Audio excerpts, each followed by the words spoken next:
Yo, what is good, yo? It's your boy Ty back here with another video. In this video today, we are going to be going over the Season 4 MyTEAM Awards, which I always have fun doing this. So basically what this is at the end of each season, I do my kind of award ceremony. So for that specific season, Season 4 alone, who is the MVP, who is the defensive player of the year, all of this stuff I assemble it together, and these are just players that were released in Season 4. So for example, like a Galaxy with D-Wade can't be in this because he was a Season 3 reward, or players like that. So this is basically all Season 4 where you guys will probably see guys like Kawhi Leonard, the token players like Rick Barry possibly might be on here, those types of players. But before we dive into this, if you are new to my channel and have not yet, please smash that subscribe button as we're on the road to 50,000 subscribers. So let's start it off today with the cheesiest player in NBA 2K21 that got released in the Season 4. So we did get our first point guard that is an absolute cheese ball in Ben Simmons. Now when I say that, Ben Simmons is legitimately a cheese ball. If you know how to use Ben Simmons, he's almost impossible to guard. Now, I personally don't like Ben Simmons running at point guard just because my floor spacing is messed up and people can swing off him. And I just don't like the concept of having Ben Simmons on the court. But there's no doubt about it. 6'10 at the point guard position, incredible on defense. He is one of the cheesiest players in the game, not only released in Season 4. And then we get our pink diamond Giannis, who with the shoe, with the coach, with floor general, is absolutely knocked down. Has hot spots from both corners, which is absolutely crucial. And you can't swing off of this. Giannis has a very smooth release. I think it is on quick. And again, very, very similar to Ben Simmons in his height, and just his defensive ability is absolutely incredible. And then we get 7'6" Yao Ming, who is just an absolute menace. If this card is in the right hands, watch out, because it is so tough to defend anybody in any 2K that knows how to abuse the post. And the post move, the post games is really brought back with the shot stick and the use of Yao Ming. Now, I honestly am not a huge fan of Ben Simmons or Yao Ming. I do run Giannis in my lineup, but at the end of the day, there's no doubt about it. Yao Ming is the cheesiest player that did get released in Season 4 of NBA 2K21 MyTEAM. Now, if you wanted to make the debate of Ben Simmons, I definitely think you have a good debate. Hopping in next to the defensive player of the season. Again, very tough. Ben Simmons, we know what he does at the point guard position. And then we hop into our level 40 reward, Kawhi Leonard. Now, the thing about it is normally people have their own unique jump shots, own unique dribble sigs. Kawhi has his own unique defensive stance. Like, he literally sits on people, slaps the floor. Like, this Kawhi plays defense, and that's why I honestly love Kawhi that much. Then we get Giannis. Obviously 6'11", is in every single lane and just an absolute menace at the power forward position. So when it comes down to a Ben Simmons, Kawhi Leonard, or Giannis Antetokounmpo, you could honestly make a debate any single way. For me, I think my most valuable defender is Kawhi Leonard. Put him on the opposing point guard, and like I said, he is just going to beat them up.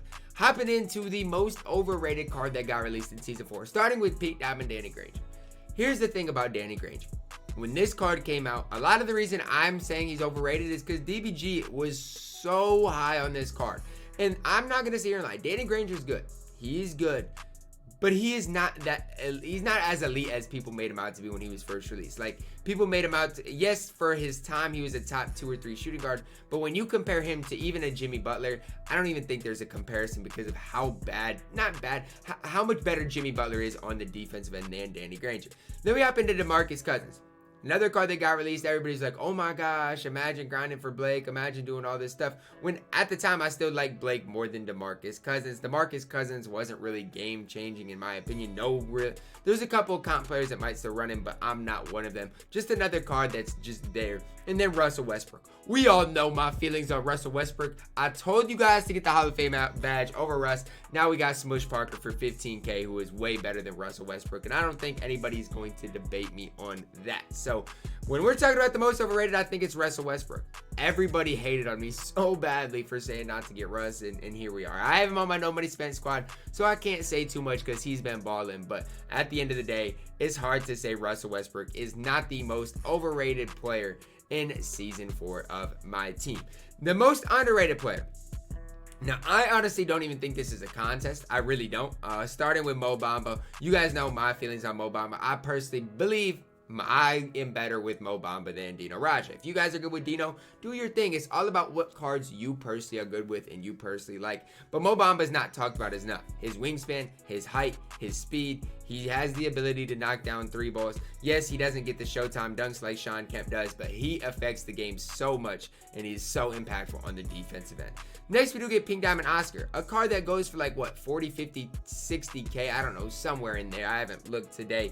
But Oscar, I'm telling you guys, since all the new point guards came out, we got Smush Parker, we got the Diamond Steph, we got all these cards, and now everybody's sleeping on my man's Oscar, who has 14 Hall of Fame badges, incredible rebounder for a point guard, incredible dribble sticks. The only downfall of Oscar is his driving dunk rating is not extremely high, and his release is not incredibly good. But I still do think Pink Diamond Oscar is very, very solid and overlooked by so many people in the community. Then we get Amethyst Norman Powell. I know he's a locker code reward, but this dude can ball. He can go get you a bucket.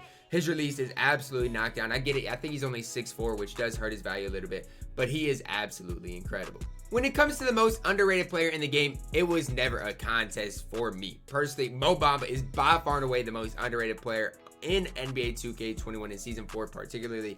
I do not think this card should be as cheap as he is for as good as he is. Just look at his card art. Yeah, look at his card art. He's a scary card in 2K. Next, hopping into the token reward, we obviously start with Galaxy Opal Gary Payton, who honestly I still run on my squad. Very, very solid on the defensive end, has a smooth release, and I do really love Gary. Next, we got Pink Diamond Bobby Jones. Again, another card. I ran him for a little bit. For a Pink Diamond and his value, very, very solid card. Now, he does only have an 83 ball, and I wouldn't say I love his release. His release is okay, but not a card that I would run now in a competitive type setting. Then we get Galaxy Opal Bill Russell. When these token cards first came out, initially came out, I was highest on Bill Russell. My opinion changed very, very quickly just because the ability to have everybody that can shoot the ball, I just don't think that gets talked about enough in 2K. And so Bill Russell's ability to shoot the ball hurts him quite a bit. Now, obviously, you can give him the Kobe's, you can give him D'Antoni, get that 3 ball into the upper 70s. But still, I don't think this is really a question again. If I still run a token reward on my team after 40 or so days, I definitely think they deserve to be the winner of my best token reward. Next is the budget MVP. We're starting with Mo Bamba. I've talked about him enough. Let's be honest with ourselves, guys. Mo Bamba is absolutely incredible and honestly one of my favorite centers in the game. I think I'm running him and Kevin Love on my No Money Spent squad right now, and I prefer Mo Bamba. Next, we got Jarrett Jack. Similar to let's say a Petrie or Dwayne Wade, and kind of that release. Very, very cheesy card to run around screens, and he is super cheap. I thought about putting Petrie in here, but Petrie does cost a little bit more. Jarrett Jack is very, very cheap. Again, a guy that I ran on my No Money Spent squad account for a little bit, and he was a absolute bucket getter. Then we get Smush Parker, the newly released Smush Parker, and we all know how I feel about him. Can play defense, can attack the rim, can shoot threes, T-Mac base, Pro 2 escape. I could go on and on with Smush Parker. That card is incredible. Probably will be around my No Money Spent squad account for at least a while. Budget MVP, I think, has to go to Smush Parker, although I do love Mo Bamba a lot. Smush Parker, man, he is an absolute bucket getter. Next is the Mr. Inconsistent Award. So this award goes to the player that one day I might say, man, he is absolutely incredible.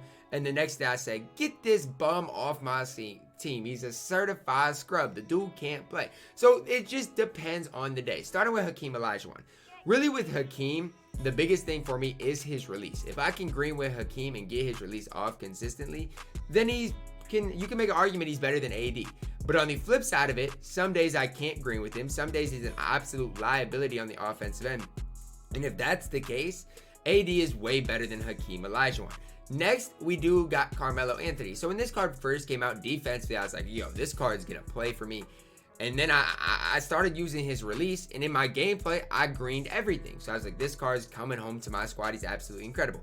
Then I brought him on my squad, played a couple of wagers, and I was like, get this dude off my squad. Like, it's just that type of thing for Melo. It's so inconsistent with him. And so I don't run the card anymore, and probably will never run the card until they change his release. Because first of all, he shoots long twos in the corner, and I can't even green like that with it. Next is Russ, man. Russ. When I did my gameplay, played terrible with him. Then I hopped on my No Money Spent squad account. He was putting up big boy numbers. So Russ, I mean, look, I do think he's very, very overrated. But at the same time, he's inconsistent. Some games he'll knock down shots. Some games people go under screens and he just can't knock anything down. So it just depends on the game for Russell Westbrook. But when it comes down to the Mr. Inconsistent, I think this season in particular, it's got to be Carmelo Anthony. I personally was such a head case with this card, and I'm so glad I don't have to worry about running him anymore. The next award we are going to be doing today is the best Evo. Now, this is the best upgrade. So, for example, if Kenrich Williams is the best player but doesn't get the best upgrade, then he's not my best Evo player. But my thing is this, right? Each and every one of these 3 cards receives a big upgrade. I think all of them go from 1 Hall of Fame badge to 9 Hall of Fame badges. I think Brad Davis gets the biggest stat upgrade. I think he gains like 102 total attributes. But the thing is, each and every one of these cards is playable once they do get upgraded. I don't think anybody's going to argue me on that.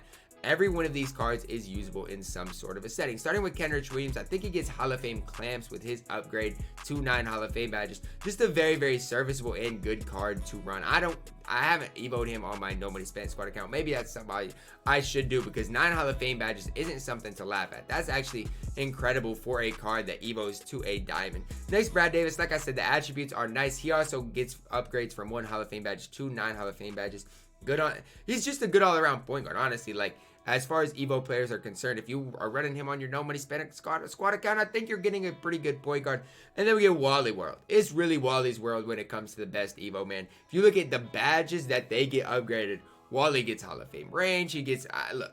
Just go look, do me a favor, go on 2K database and look what upgrades Wally gets, because you will be stunned. A diamond Wally is absolutely incredible in NBA 2K21, and the upgrade he gets from amethyst to diamond is the reason that I think he is our best Evo player in NBA 2K21 Season 4.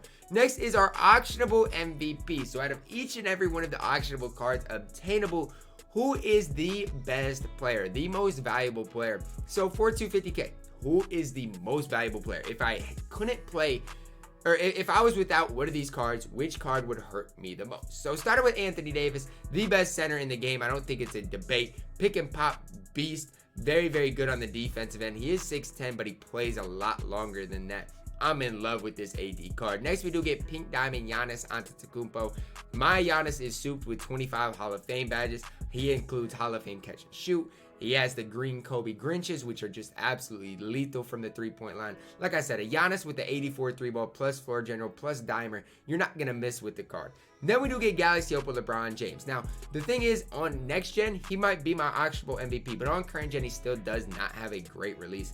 But again, you get him that upper 90s 3-ball with just a coach, I think, and he is going to be absolutely knocked down from 3. So when it comes to my auctionable MVP, I think I got to go with Anthony Davis, because if I was without Anthony Davis, I don't know who my other center would be, right? Because I got Hakeem Olajuwon and I got AD. I don't know who else there is at center that I could even think about running. Next, we do have our non-auctionable MVP. So each and every one of these cards is a reward card. Starting with Hondo, obviously there's going to be a lot of people arguing that Hondo is the non-auctionable MVP. I don't think there's any argument. If you're a pro-am point guard, you're gonna enjoy Hondo more than any other card on this list. But for me, I'm a defensive head, right? Hondo's only 6'5", which hurts him on defense quite a bit, just as far as playing lanes, getting steals, stuff like that. Next, we got the Dentist, Terry Dishinger, 6'7", 7'3" wingspan.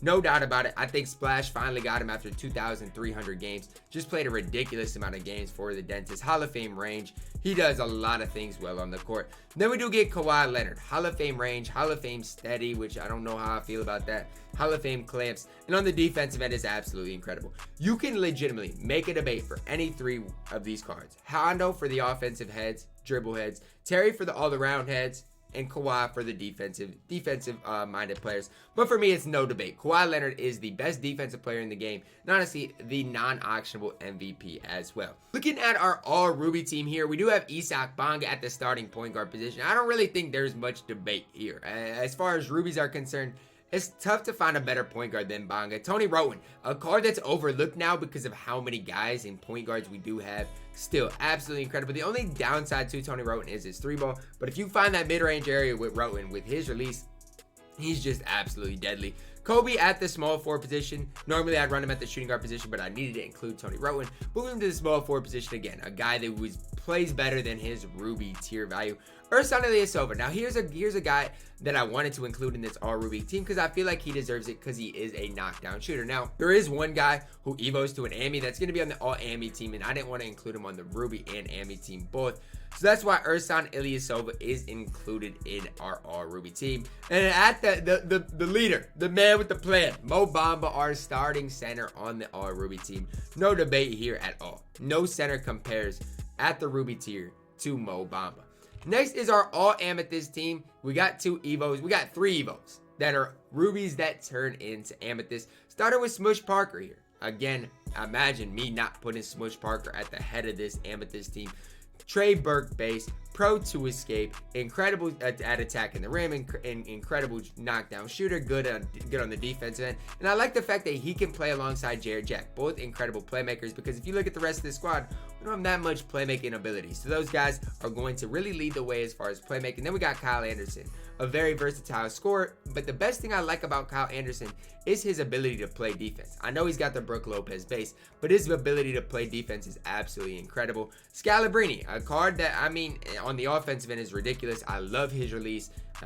He plays on my no money spent squad account as well. Love his release. Defensively, he can hold it down. I'm not going to sit here and say he's elite on defense, but he can hold it down. Hall of Fame range is absolutely incredible. And then we got Dino Raja on the all Amethyst team. Look, I'll die on the hill that Mo Bamba is better than Dino Raja, but who else am I supposed to put on the all Amethyst team? Dino Raja is still very good. Don't sit here and say he's bad because he is still very, very elite in 2K. I just think I have more success with Mo Bamba, but Dino Raja for the Amethyst team has to be included. Looking at our all diamond team here, starting with Petrie at the point guard position, a card that when he came out, people compared him to Galaxy Opal Dwayne Wade. Now, do I think he's quite that level? No, but offensively, he does move like that Galaxy Opal Dwayne Wade. There's no doubt about it. Mid-teen Hall of Fame badges, and it's just absolutely incredible. Next, we do get Diamond J.R. Smith, basically the same as the Pink Diamond JR. And I honestly felt bad for the people who locked in Pink Diamond JR when this JR came out. Literally the exact same cards, can do the same thing. Hall of Fame range, Hall of Fame flexible, just a very solid overall card.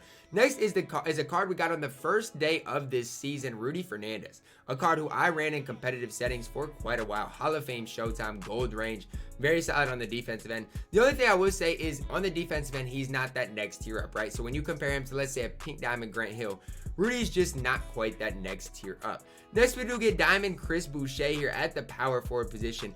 A card that is very expensive. I'm not going to sit here and lie. He's very, very expensive, but is very, very solid nonetheless. I think he's like 60,000 MT, which is crazy. Is a crazy price to pay for him, but he's very solid. Offensively, can knock down shots, has a smooth release.